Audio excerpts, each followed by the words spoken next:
you will be the villain in somebody's story. And you're okay with it. Not because you actually are the villain. Once you know what? I've done what I've needed to do at a reasonable amount, okay? I've said what I've needed to say.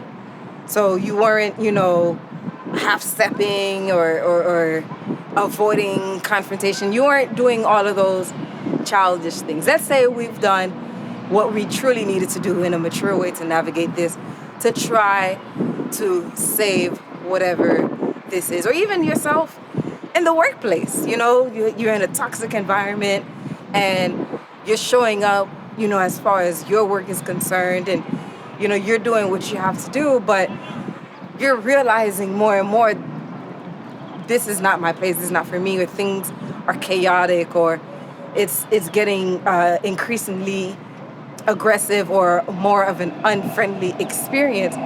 All these things that actually are showing you this is the end. You are approaching the end of your time here. What you've needed to do here is done.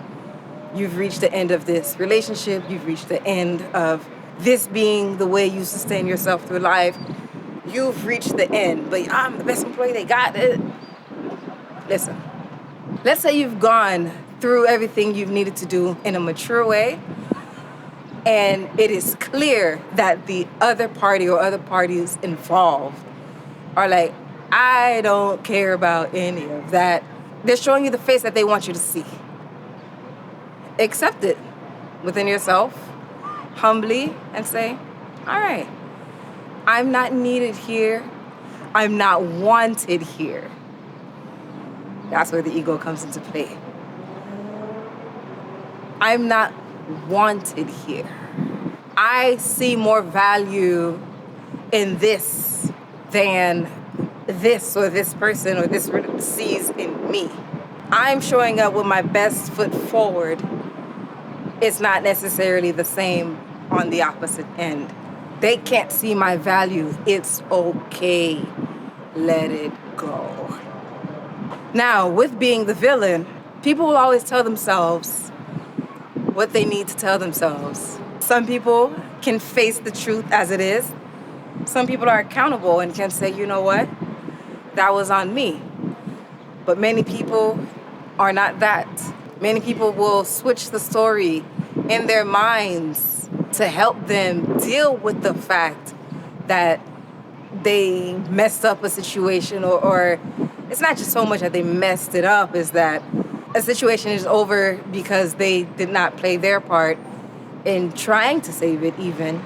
There's always going to be conflict. We have two people, there's always going to be conflict.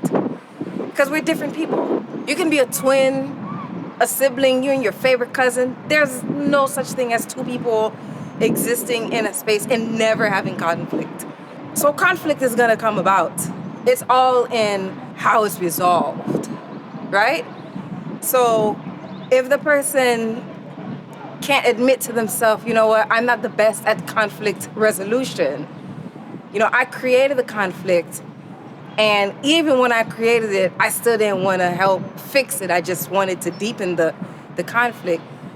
They will tell themselves, and perhaps other people, what they need to help them avoid feeling whatever shame may come with admitting the truth, being accountable, or just to feel better about the situation.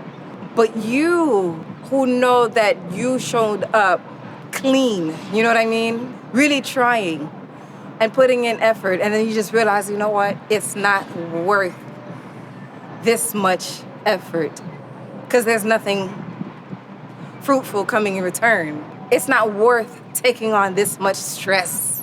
It's not worth the anxiety that this creates, this depressive period that this puts me in. It's not worth any of that. I'm letting go. I'm walking away from it. Whatever is said about you is just that. It's just what's said about you, period. So if you gotta be the villain, be the villain. But be okay in knowing you humbled yourself, you put your ego to the side. You said, you know what? My presence here is not respected.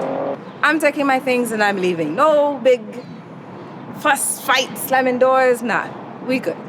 We good. You go your way, I go my way. There's no need to, you're gonna, nah, all that stuff is not necessary.